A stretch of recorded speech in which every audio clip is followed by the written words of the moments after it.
We are here at the Strife booth at PAX Prime. I'm here with James. We're going to talk about Strife. Tell people who haven't heard about the game exactly what Strife is.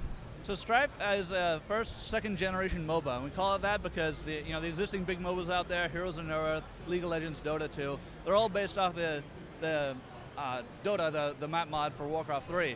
This is the first MOBA that's put out that is an iteration on that base formula. That we really tackled a lot of the core issues that lead to player toxicity, inter-team rage, and really just tried to lower down those burn points, make it more approachable, make it a more enjoyable experience, and also improve on the base formula of what playing the game is. More action-oriented, faster paced, just more fun all around. So how do you get rid of player rage and all that? It doesn't seem like an easy thing to do.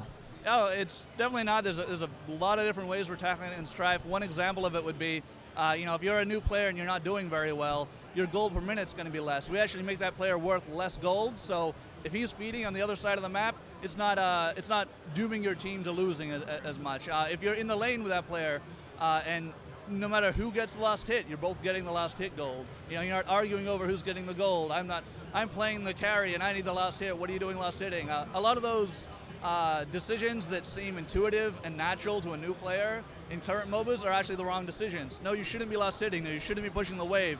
We've tried to kind of smooth out a lot of that process, so a lot of the intuitive decisions aren't necessarily the wrong decisions. Yeah, I mean, stuff like last hitting and all that is, for a new player to something like Dota, you have no idea, and it could take you 100 hours of play before you even realize, oh shoot, I probably shouldn't be doing that. So you're kind of taking away that. It's great for beginners then. Yeah, no, absolutely. And beginners, veterans alike, one of the big changes we've made is that you actually get to select your hero before you enter matchmaking.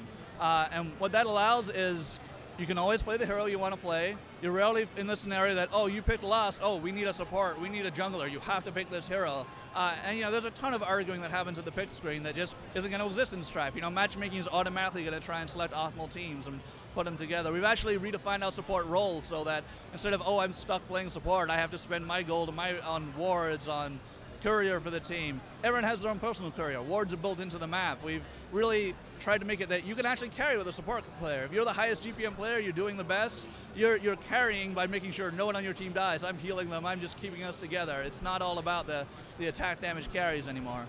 So how have players from League of Legends Dota 2, they've played the game, how have they kind of reacted to it? We came into this thing optimistically and it has surpassed our expectations. We've got a ton of hype for this. It's the kind of thing that MOBA veterans will appreciate the kinds of changes we're making, and they really have. They're like, oh yeah, I run into that problem all the time. Wait, you have a solution for that? It's just really cool. So what are the other unique features? There's things like crafting and pets, I understand? Absolutely. So pets are a form of account progression. If you play several games over the course of your account's history, you're going to get food at the end of matches, you can feed your pets, level them up, they get new abilities and strength. Pets are our way of, instead of putting points into a bunch of different icons on a screen somewhere that's kind of hidden, we wanted to make it visible, make it obvious. When you play the game and you select a certain pet, your opponents know what pet you have, what abilities it's giving you. Plus, they're kind of cute and it's fun to level them up and see them. Crafting is it's a system that allows a much larger percentage of the in-game item shop to be viable on all the characters. So, to give you an example of that, let's say you have an item that when you attack someone, you slow their movement speed. And by default, that item, that's a recipe, that's what the recipe does. And that recipe is built with components. And the components, by default, they might be like attack speed. And if you're playing a magic caster, you don't care so much for your attack speed. You can craft out that attack speed, put in mana, put in damage for your spells, and then all of a sudden that item is viable on you.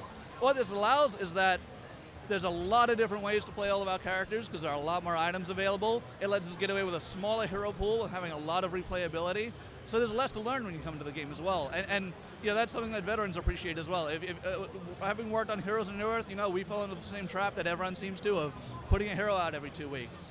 And to a player of your game, it's like, that's a lot of new content to have to learn every 2 weeks. It's constantly changing. Oh, I went on vacation for 6 weeks, I came back, and it's a different game. Yeah, so we're focusing on a smaller hero pool, a more approachable hero pool, but a lot of replayability. Okay, so some of the statistics, how many heroes are there at start? Right now we have 15. This is the alpha build. We're going to have more at the time of release. I can't really disclose the number, but it's going to be a lot lower than the 100 plus you're seeing in other games. So, how many maps are there? So Strife is really designed around the map. like Strife is the map. So there's pretty much one map to start with. We're absolutely willing to listen to our community in that regard. If the game comes out and they're just clamoring for more maps, modes, whatever, we'll absolutely consider that at the time. But we actually pretty confidently believe that the Strife map strikes that perfect mix of action-oriented play that like mid-wars players appreciate, and it still has a lot of that strategic meta-level play that somebody who wants to use the map as a resource can really appreciate the strategic elements. And so do you take a lot of like fans, community outreach into the game? Absolutely. Right now it's in development, it's internal. We're pretty much developing it based off of our experience with Heroes of New Earth and the statistics we have. Once it gets out there, we operate games as a service. That is the community. The community is the lifeblood of the game. What they want, what they need, being able to listen to them and adapt to them is key to being successful. Yeah, I mean, that's important in this day and age. Yeah, absolutely. All right, anything else you want to add about Strife? We're aiming to end a beta this fall. If you go to strife.com right now and sign up, especially during PAX, you'll get an our preferred list, which is just quicker access into the beta. So look forward to seeing you in the beta. Perfect. Strife.com. Thank you so much. Appreciate it. Thank you.